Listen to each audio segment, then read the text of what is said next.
Laparoscopic gall bladder surgery या किसी भी लैप्रोस्कोपिक सर्जरी के बाद डिस्चार्ज हो जाने पर कुछ इंपॉर्टेंट वार्निंग साइंस और सिम्टम्स का हम लोगों को ध्यान रखना बहुत ज़रूरी है। तो वो क्या वार्निंग सिम्टम्स या साइंस हैं जो होने पर आप तुरंत अपने इमरजेंसी पर रीच आउट कर सकते हैं? आइए बात करते हैं। नंबर 1, सीवियर पेन, जोर का दर्द। अगर सर्जरी के बाद पेट या छाती में किसी भी तरह का बहुत तेज दर्द हो जो सिंपल दवाई लेने से ना जा रहा हो तो तुरंत अपने इमरजेंसी में संपर्क करें।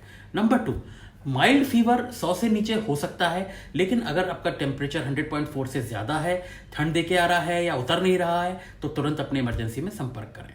नंबर 3, स्वेलिंग या रेडनेस।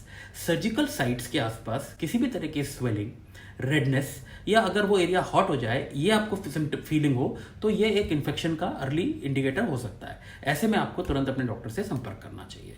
नंबर 4, एक्सेसिव ब्लीडिंग या ज्यादा खून बहना।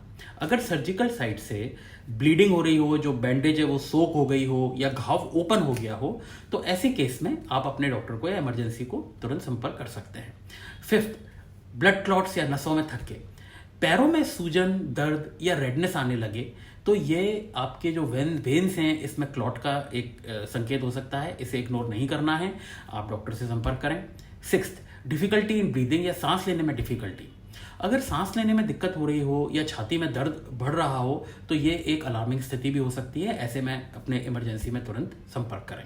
7th, नोजिया या वॉमिटिंग। थोड़ा बहुत नोजिया वॉमिटिंग इज ओके और वो दवाइयों से ठीक भी हो जाना चाहिए, लेकिन अगर आपको अनस्टॉपेबल वॉमिटिंग्स हो रही हो या ग्रीन कलर की वॉमिटिंग आ रही हो या नोजिया हो रहा हो या आप कुछ खा नहीं पा रहे हो तो तुरंत अपने डॉक्टर से या इमरजेंसी में संपर्क करें। 8th important point, jaundice. अगर आपकी स्किन या आंखों का जो व्हाइट पार्ट जिसे स्क्लेरा भी कहते हैं वो येलोइश होने लगे तो ये सीबीडी में कुछ प्रॉब्लम भी हो सकती है, उसका संकेत हो सकता है। तो ऐसे में आप कृपया संपर्क करें अपने इमरजेंसी में। 9th, वॉमिटिंग इन ब्लड या ब्लड इन स्टूल्स। अगर आपको खून की उल्टियां जैसा हो रहा हो या स्टूल में आपको रेड ब्लड दिख रहा हो तो इसमें आपको डेफिनेटली अपने इमरजेंसी में अपने डॉक्टर से संपर्क करना चाहिए। 10th, पस एट द सर्जिकल साइट या discharge at the surgical site. अगर सर्जिकल साइट से किसी तरह का डिस्चार्ज हो जो रेडिश हो या येलोइश हो, जो ड्रेसिंग वेट हो रही हो, तो ये एक इन्फेक्शन का संकेत हो सकता है। इसमें आप अपने डॉक्टर या इमरजेंसी में सूचित करें। 11th, पेट में बहुत ज़्यादा सूजन आना। थोड़ी बहुत ब्लोटिंग सर्जरी के बाद नॉर्मल है, लेकिन अगर ये स्वेलिंग बढ़ती चली जाए या ये इवन छूने पे या चलने पे या खांसने पे दर्द होने लगे तो यह एक सीरियस कंडीशन हो सकती है। ऐसे में आपको अपने डॉक्टर या इमरजेंसी में रिपोर्ट करना चाहिए। 12th, loss of appetite. अगर आपको भूख नहीं लग रही है और वजन भी कम होता जा रहा है तो यह एक चिंता का विषय हो सकता है। इन सिम्टम्स पर ध्यान रखें और किसी भी समस्या के संकेत मिलने पर तुरंत अपने डॉक्टर से संपर्क करें या अपने इमरजेंसी में रीच आउट करें। दो बातें विशेष ध्यान रखिए कि अगर आपको किसी भी तरह का वीकनेस, कमज़ोरी या फेंटिंग अटैक्स आते हैं तो तुरंत एक फ्लैट सरफेस पे लेट जाइए और अपने पैरों को ऊपर कर लीजिए। ये आपके फैमिली मेम्बर्स को भी मालूम होना चाहिए कि ऐसी किसी भी स्थिति में अगर आप कोलैप्स होते हैं या फेंटिंग अटैक आता है तो पहला जो काम करना है वो यह करना है कि लिटा के एक समतल सतह पे और पैरों को ऊपर कर देना है, क्योंकि कभी कभी ये वासोवेगल अटैक के कारण या सडन हाइपोटेंशन के कारण भी ऐसा हो जाता है। और तुरंत रीच आउट करें अपने इमरजेंसी में।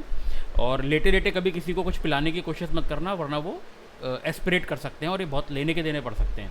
सिमिलरली किसी भी जगह पे अगर ब्लीडिंग की प्रॉब्लम है, फ्रेश ब्लड ट्रिकल कर रहा है एनस से या सर्जिकल साइट से, तो पहला काम ये करना है कि एक साफ गॉज पीस लेके या अगर वो ना मिले तो एक साफ क्लोथ लेके तुरंत उस जगह पे प्रेशर अप्लाई करना है और उसके बाद ही अपने डॉक्टर या इमरजेंसी को रीच आउट करना है।